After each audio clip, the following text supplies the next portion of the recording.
I met Mr. Honda in Honda in Japan when we went over there in, I'm going to say 1960, for a tour for the employees and two dealers, Sailor Maine and a guy from up north.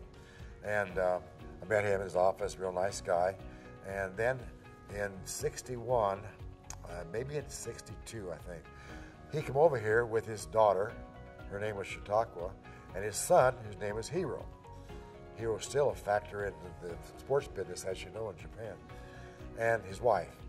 And they come to our place on Pico Boulevard, and he says, well, I've heard about this race down in Daytona, and we got some racing going in Europe, and they had a guy named Phil Reed running a four-cylinder Honda that I'd never seen up to then, And he says this race down there it wasn't an AMA race, it was an AFM race.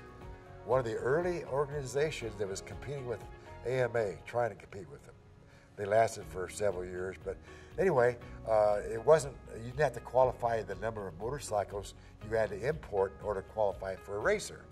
The AMA at that time, you had to have 200 motorcycles that you sold retail in order to have that model number qualified to be raced in AMA races. With the other organization, whatever you brought, you race.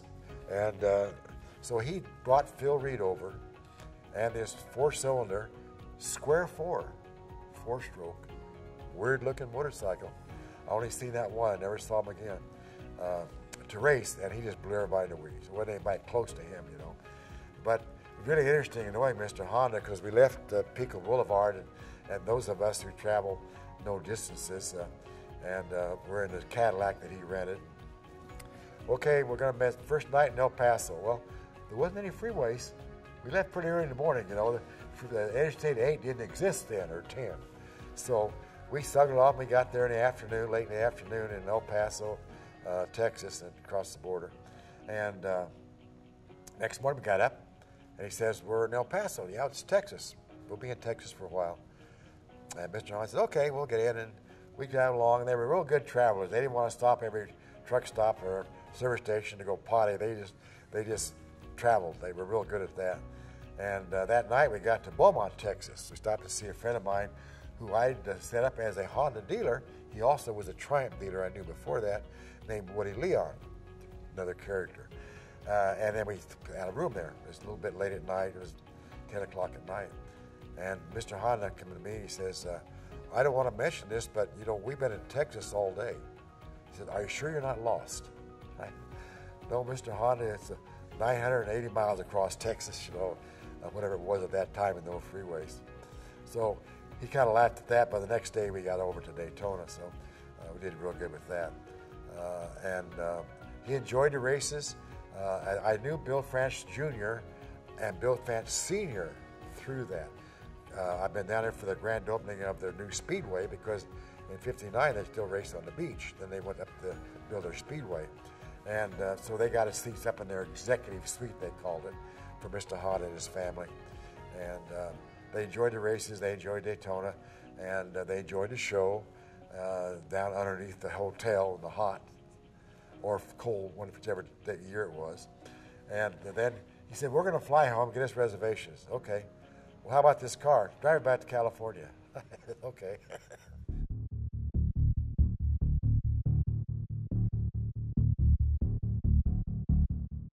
When I started with Kawasaki, I was the only guy in the sales department.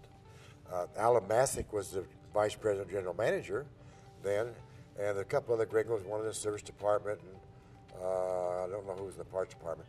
Anyway, so I just started calling on dealers and set up, and then after a short period of time, we ended up with quite a few district managers, so I came in the office to be what was termed dealer sales manager.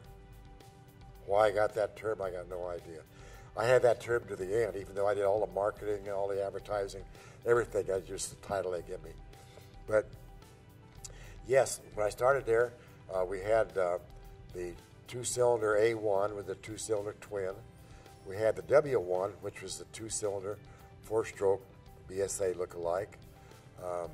And we had a 175 two-stroke. Wasn't all rotary valve, all two-strokes rotary valve, but it wasn't really as fast as it should have been.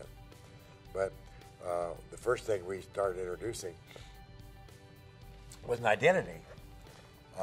We looked around and we go to these shows like Houston show, and you've been there 100 times like I have. And here's, boy, Honda's got red and they're flying it, and Yamaha's got yellow and black and they're flying it, and then Suzuki had blue then, but Yamaha's got it now, but Suzuki had blue back in those days. Here's Kawasaki. This is where Stanley Betts comes in the picture. Early days of Kawasaki, we were still in Gardena, and so Alan Mask and I talked to the head Japanese guys who, name was Hamawaki, very, very sharp individual, extremely good, and really know how to manage people. When he give you a project and he give you your budget, he never talked to you again until you come and ask for more money or the project's finished. Sure, baby, go with it. So I said, we got to have this identity. Let me go talk to Stanley. So I out there saw Stanley. He says, look, I can't tell you to paint things like that, but I got a painter that drinks wine, smokes dope. He lives over here in La Harbor in the Quonset hut. You go talk to him. When you go, take a bottle of wine and span on tinting, half a day or maybe a whole day. Okay. So I show up. The guy says, yeah, my name is Redmond Sanders. And I says, okay, what is this name here? Oh, that's kind of how I go by that name. It's Molly. Well, that's where I met Molly. Hadn't done any motorcycle work at all. He was painting some race cars for Indianapolis, as a matter of fact, when I was in that day. And he was real known in paint creating and everything. So I carried him over to a corporate meeting, and he wore clean shorts and a clean T-shirt. That was about best like that, but he came over to a corporate meeting, and they asked him a bunch of questions, and he says, all I can tell you is that I will research the market. I will come up with a color that no one has this day. They may have in the future, but they don't have it today. And if they have it in the future, it won't be in the motorcycle business. And so I said, okay. So we sent over a bunch of tanks and fenders and stuff, And he paid up some. I stopped by every 3-4 days. How you doing, Molly? Oh, I'm still working on this one, and I see weird colors over here and weird colors. And finally, I went in there one day and they had this lime green on a gas tank. What's that, Molly? That's the color that Porsche is going to come out with in 2 years. Haven't got it out yet. But they don't think there's so many of them, but they're going to introduce it. And I think it would attract attention to you like no tomorrow. Okay, Molly. So we painted up some gas tanks and some fenders and stuff and bolted them on some motorcycles, put them out in the parking lot, and had our corporate meeting out there in the parking lot, And the Japanese walk by this green, then they look at the red, they walk by, they look at the yellow, they look at all the different bikes, these colors, but they always come back to look at that green. Well, here's where Hamawaki really shined, being the executive he was. We got in a meeting after that with Alan Masick. Paul Collins was my sales advertising manager then, and myself. And he says, well, it's going to boil down to a decision.